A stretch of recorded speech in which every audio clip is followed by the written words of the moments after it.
Me friends and ఫ్యామిలీతో సరదాగా బయటకు వెళ్ళటానికి కారు లేదా అయితే వెంటనే ఈ నెంబర్కి కాల్ చేయండి.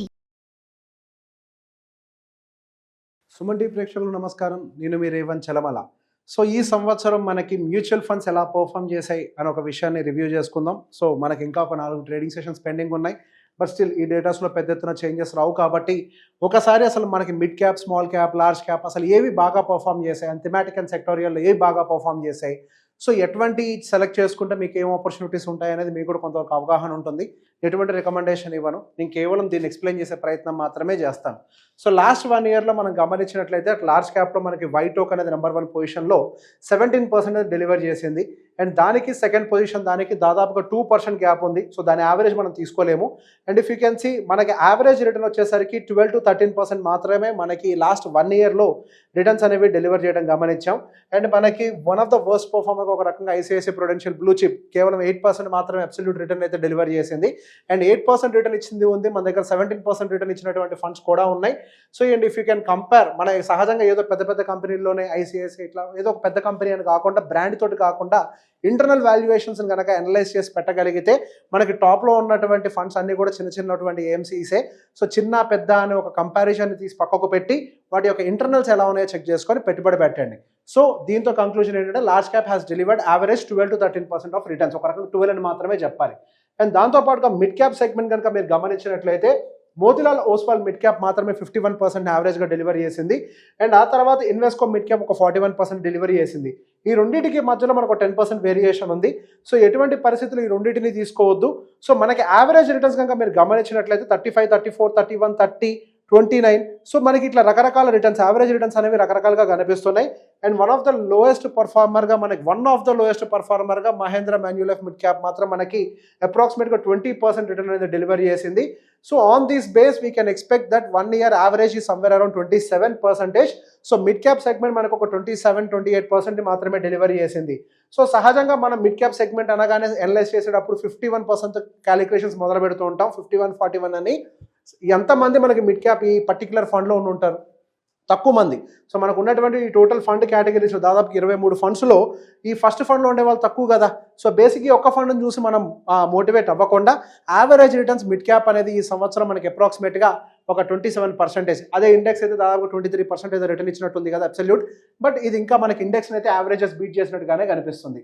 అదే స్మాల్ క్యాప్ సెగ్మెంట్ కనుక మీరు గమనించినట్లయితే అప్రాక్సిమేట్గా మనకి హైయెస్ట్ బంధన్ స్మాల్ క్యాప్ దాదాపుగా 38% రిటర్న్ డెలివరీ చేసింది.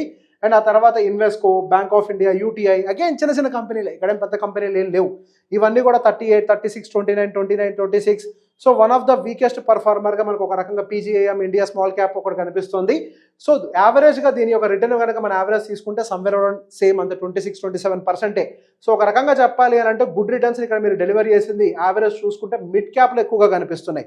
ఇక్కడ మనకి అట్లీస్ట్ 30 అబోవ్ ఉన్నటువంటి ఫండ్స్ ఒక 4-5 కనిపిస్తాయి, కానీ ఇక్కడ 30 అబోవ్ ఉన్నటువంటి ఫండ్స్ కేవలం 2 మాత్రమే కనిపిస్తున్నాయి. సో మనం తీసుకునేటప్పుడు ఖచ్చితంగా యావరేజ్ రిటర్న్, స్మాల్ క్యాప్ అంటే ఎక్కువ అగ్రెసివ్ రిటర్న్స్ ఉంటాయి. ఇలా కాకుండా యావరేజ్గా కంపేర్ చేసినప్పుడు one compare to small cap ఈ సంవత్సరం మిడ్ క్యాప్ అనేది మనకి స్టార్ పర్ఫార్మర్గా కనిపించింది.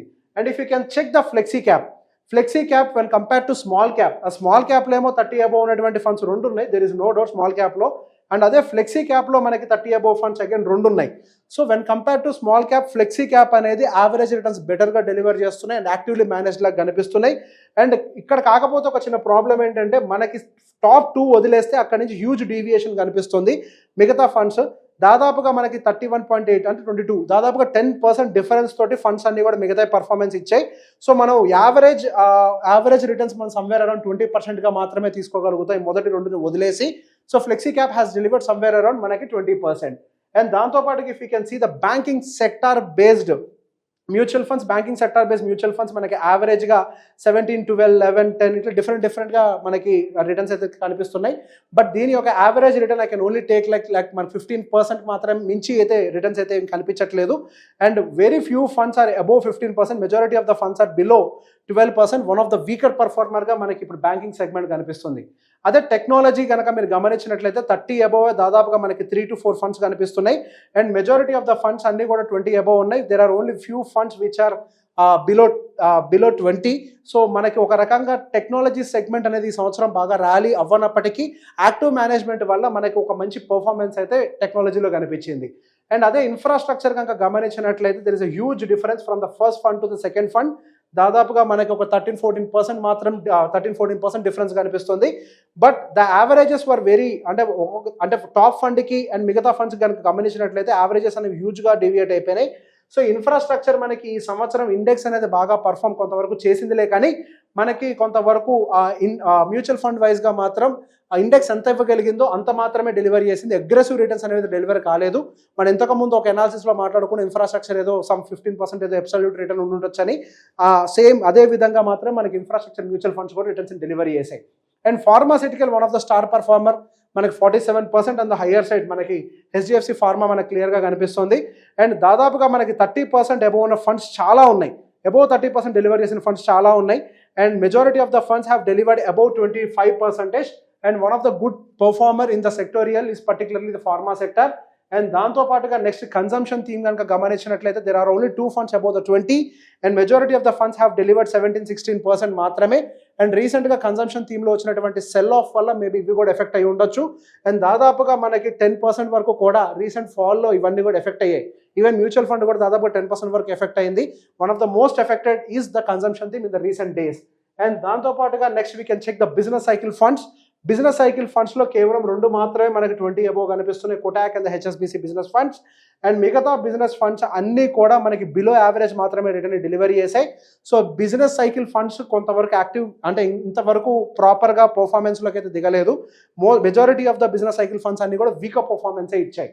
అండ్ దాంతోపాటుగా we can check the quant, one of the worst performer. ఈ మధ్య మనకి ఇట్లాంటి business cycle fund, quant fund, ఇట్లాంటి రకరకాల ఫండ్స్ వస్తూనే ఉన్నాయి.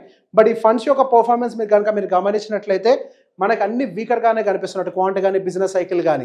సో ఈ సంవత్సరం మనకి బెస్ట్ పర్ఫార్మర్గా అటు స్టాక్ మార్కెట్లో డైరెక్ట్ ఇండెక్స్ లెవెల్లో చూసినా కానీ, అదేవిధంగా మనం మ్యూచువల్ ఫండ్ పరంగా చూసినా కానీ ఫార్మాసిటికల్ సెగ్మెంట్ అయితే బెస్ట్ పర్ఫార్మర్గా ఉంది.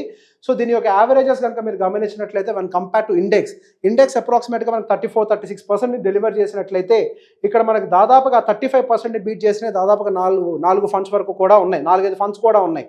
సో మనకి when compare to direct index, so mutual funds active management తోటి ఇండెక్స్ని బీట్ చేసే ప్రయత్నం చేశాయి. And of course there are few weaker funds also, that doesn't matter. So while constructing a mutual fund portfolio, ఏదో ఒక small cap segment అయితే బాగా return ఇస్తుంది అని ఒక ఎజంప్షన్ని పక్కకు పెట్టి ఒక కాంబినేషన్ ఆఫ్ పోర్ట్ఫోలియోని బిల్డ్ చేసుకొని నిఫ్టీ 500 అట్లీస్ట్ బీట్ చేసే ప్రయత్నం చేయగలిగితే we can generate good returns. ఒక లార్జ్ క్యాప్ని బీట్ చేయని అవసరం లేదు, మిడ్ క్యాప్ని బీట్ చేయని అవసరం లేదు. మన యావరేజ్ రిటర్న్స్ని బీట్ చేసిన అంటే ఒక 16% అబోవ్ 17% అబోవ్ యావరేజ్ రిటర్న్స్ ఉన్నా కానీ బెటర్గా తీసుకుంటున్నట్టే.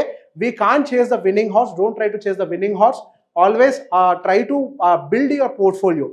ఒకదాని వెనకాల పరిగెడితే రిజల్ట్ మనకి రాదు, ఒక పోర్ట్ఫోలియోని ప్రాపర్గా బిల్డ్ చేసుకుంటేనే ఒక మంచి రిజల్ట్ వస్తుంది. ఇఫ్ యూ కెన్ సీ ఇక్కడ ఒక్కొక్క ఫండ్కి ఎంత తేడా ఉందో, మన ఒక టాప్ ఫండ్లో ఉండడం అనేది ప్రాక్టికల్గా సాధ్యం కాదు. కాబట్టి కాంబినేషన్ ఆఫ్ ఫండ్స్ తోటి మన యావరేజ్ రిటర్న్స్ని బీట్ చేసే ప్రయత్నం చేయండి. Thank you very much.